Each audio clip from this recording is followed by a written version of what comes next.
تو یہ ایک بہت بڑا امتحان تھا، یہ جنگ کوئی عام جنگ نہیں تھی، دونوں طرف ایک ہی قبیلے کے اپنے اپنے لوگ جو ہیں موجود تھے۔ بہرحال وہ وقت آ گیا کہ دونوں لشکر آمنے سامنے ہو گئے۔ آپ صلی اللہ علیہ وسلم نے اشارہ کر کے بتایا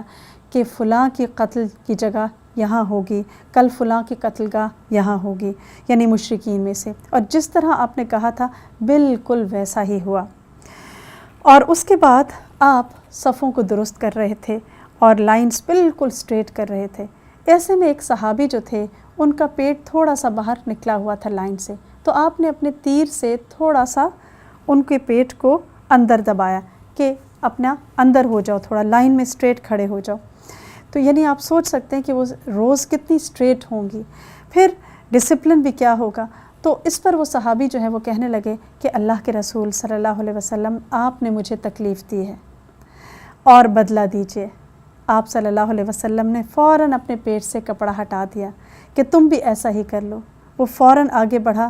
اور آپ صلی اللہ علیہ وسلم کو چومنے لگا۔ آپ نے فرمایا کہ یہ تم نے کیا حرکت کی؟ تو اس نے کہا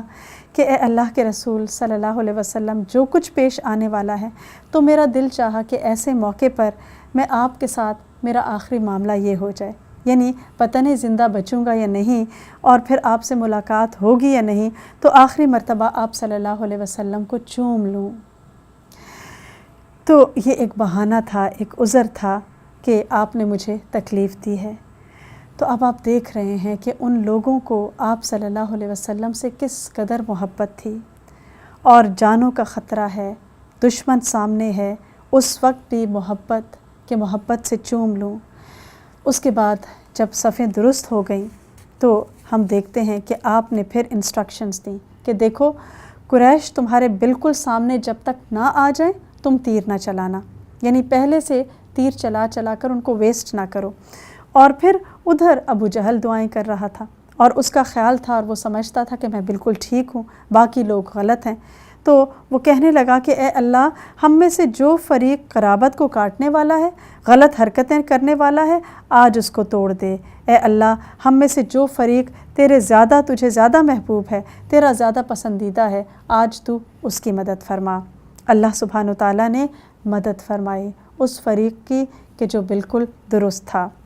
اور حق پر تھا۔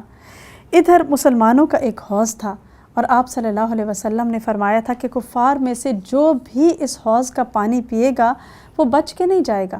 وہ ختم ہو جائے گا، وہ پلٹے گا نہیں۔ تو ایسے میں ایک شخص تھا بڑا ہی بدخو بد اخلاق قسم کا، قریش مکہ کی طرف سے، اس کا نام اسود بن عبد الاسد تھا،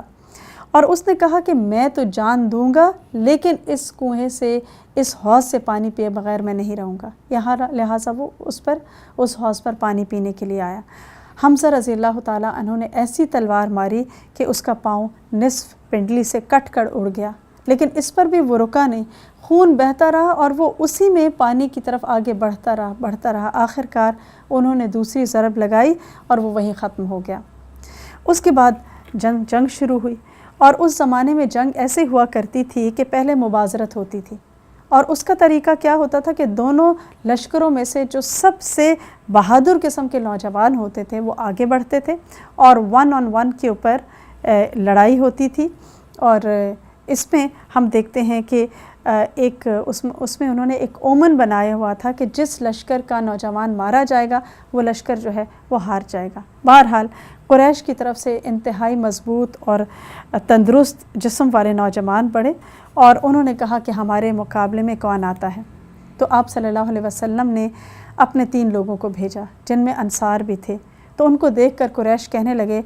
کہ ٹھیک ہے، یہ آپ کے اشراف ہیں، یعنی معزز لوگ ہیں، لیکن ہمارے مقابلے میں قریشیوں کو بھیجیے۔ اس پر آپ صلی اللہ علیہ وسلم نے حمزہ رضی اللہ تعالیٰ عنہ، علی رضی اللہ تعالیٰ عنہ اور عبیدہ رضی اللہ تعالیٰ عنہ کو بھیجا، اور اس طرح ان کی طرف سے، کفار مکہ کی طرف سے، عتبہ بن ربیع، شیبہ اور ایک اور یعنی ولید بن عتبہ کا جو بیٹا تھا، ولید جو عتبہ کا بیٹا تھا وہ شریک ہوا تھا یعنی مبازرت میں۔ علی رضی اللہ تعالیٰ عنہ اور حمزہ رضی اللہ تعالیٰ عنہ نے تو ایک ہی وار میں اپنے مد مقابل کو ڈھیر کر دیا، اور جو عبیدہ تھے حضرت عبیدہ رضی اللہ تعالیٰ، انہوں نے ایک زور کا وار کیا تو عتبہ زخمی ہو گیا، لیکن اس نے بھی پلٹ کر اس زور سے وار کیا کہ یہ بھی زخمی ہو گئے، اور کہا جاتا ہے کہ ان کی آواز بند ہو گئی، اور مسلسل 3 دن تک ان کی آواز بند رہی، اور جب لشکر بدر سے واپسی پر مدینہ کی طرف جا رہا تھا تو راستے میں ان کا انتقال ہو گیا۔ اور اس کے بعد ہم دیکھتے ہیں کہ حمزہ رضی اللہ تعالیٰ عنہ اور علی رضی اللہ تعالیٰ عنہ نے عتبہ کو مار کر ڈھیر کر دیا۔ ادھر مسلمان اللہ کے آگے دل ہی دل میں دعائیں کر رہے تھے۔ جنگ شروع ہوئی، اور اس سے پتہ چلتا ہے کہ مسلمان اپنے زور بازو پر بھروسہ نہیں کرتا، اس کو پتہ ہوتا ہے کہ اگر اللہ کی مدد نہ ہوئی تو ساری دنیا کی طاقت بھی بیکار ہے۔ ادھر قریش اپنی طاقت کے زوم پر بہت خوش مسلمانوں پر حملے کر رہے تھے، اور ان کے 3 بہترین کمانڈر اور شہ سوار جو ہے وہ مارے جا چکے تھے۔ اس وجہ سے ان کو شدید غصہ تھا، اور انہوں نے غضبناک ہو کر اکٹھے ایک ہی حلے میں مسلمانوں کے اوپر حملہ کر دیا۔ آپ صلی اللہ علیہ وسلم ادھر صفیں درست کرنے کے بعد واپس آئے اور اللہ سبحانہ وتعالیٰ کے سامنے عاجزی اور زاری کرنے لگے۔ کہہ رہے تھے اللہم انجز لی ما وعدتنی، اللہم انشدک عہدک و وعدک، کہ اے اللہ تو نے ہم سے جو وعدہ کیا ہے اس کو پورا فرما دے۔ اے اللہ میں تجھ سے تیرے عہد اور تیرے وعدے کا سوال کر رہا ہوں۔ جنگ شروع ہو چکی تھی، لڑائی اپنے شباب پر تھی، اور آپ صلی اللہ علیہ وسلم اللہ کے آگے عاجزی سے گڑ گڑا رہے تھے اور دعائیں مانگ رہے تھے کہ اے اللہ اگر یہ گروہ ہلاک ہو گیا تو پھر تیری عبادت نہ کی جائے گی۔ اے اللہ اگر تو چاہے کہ آج کے بعد تیری عبادت نہ کی جائے تو یعنی وہ نہیں ہوگی، اگر تو نہیں چاہتا کہ تو چاہتا ہے کہ تیرے نام لیوا جو ہیں وہ دنیا سے مٹ جائیں تو ٹھیک ہے۔ تو اللہ سبحانہ وتعالیٰ کے آگے رسول اللہ صلی اللہ علیہ وسلم اتنی عاجزی اور زاری اور الہا کر رہے تھے، اور مسلسل سجدے میں گرے ہوئے اللہ کو پکار رہے تھے، یا حی یا قیوم برحمتک استغیث، اتنی دیر کہ علی رضی اللہ تعالیٰ عنہ فرماتے ہیں کہ بہت دیر گزر گئی اور آپ کا سر سجدے ہی میں تھا۔ ایسے میں ابو بکر رضی اللہ تعالیٰ عنہ آگے بڑھے، اور آپ کی چادر مبارک کندھے سے سرک چکی تھی، اور وہ انہوں نے درست کی، اور پھر فرمایا قط یعنی بس کیجئے۔ اللہ کے رسول صلی اللہ علیہ وسلم، اللہ آپ کو کبھی تنہا نہیں چھوڑے گا۔ اور اس کے بعد ہم دیکھتے ہیں کہ اللہ کے رسول صلی اللہ علیہ وسلم اٹھے اور خوش ہو گئے، کیونکہ اس وقت وحی کا نزول ہوا اور یہ آیت نازل ہوئی، انی معکم فثبتوا الذین آمنوا سألقی فی قلوب الذین کفروا الرعب، کہ اللہ نے فرشتوں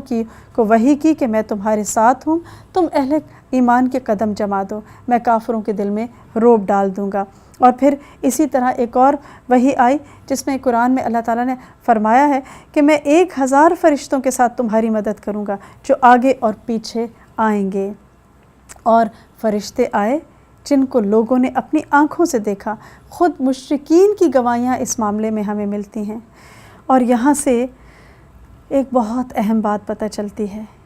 کہ جب بھی کوئی مشکل ہو، غم ہو، تکلیف ہو، تو ایسے میں سجدے میں گر کر اس دعا کو گڑ گڑا کے مانگے، یا حی یا قیوم برحمتک استغیث، تو اللہ سبحانہ وتعالیٰ ضرور سنے گا اور اللہ اس مشکل سے ضرور نکالے گا، لیکن غافل دل سے نہیں، پوری توجہ کے ساتھ اللہ سے مانگنی ہے، کیونکہ غافل دل کی دعا سنی نہیں جاتی۔ بہرحال ہم دیکھتے ہیں کہ آپ صلی اللہ علیہ وسلم سر اٹھا کر فرمانے لگے کہ ابو بکر خوش ہو جاؤ، یہ جبریل ہیں، گرد و غبار میں اٹے ہوئے آئے ہیں، اللہ کی مدد تمہارے پاس آ چکی۔ ابو بکر یہ جبریل اپنے گھوڑے کی لگام تھامے ہوئے اس کے آگے آگے چلتے ہوئے آ رہے ہیں، اور اس کے بعد آپ اپنے چھپر سے باہر تشریف لائے اور آپ نے زرہ پہن رکھی تھی، اور بہت پرجوش انداز سے آگے بڑھتے ہوئے یہ آیت تلاوت فرما رہے تھے، سَيُهْزَمُ الْجَمْعُ وَيُوَلُّونَ الدُّبُرَ، کہ عنقریب یہ جتھا شکست کھا جائے گا اور پیٹھ پھیر کر بھاگ جائے گا۔ اس کے بعد آپ نے ایک مٹھی کنکری اٹھائی اور قریش کی طرف رخ کر کے فرمایا شاہت الوجوہ، یعنی چہرے بگڑ جائیں۔ پھر آپ نے وہ مٹھی قریش کی طرف پھینکی، اور 1000 میں سے کوئی ایسا نہیں تھا کہ جس کی آنکھ اور اس کے ناک اور اس کے منہ میں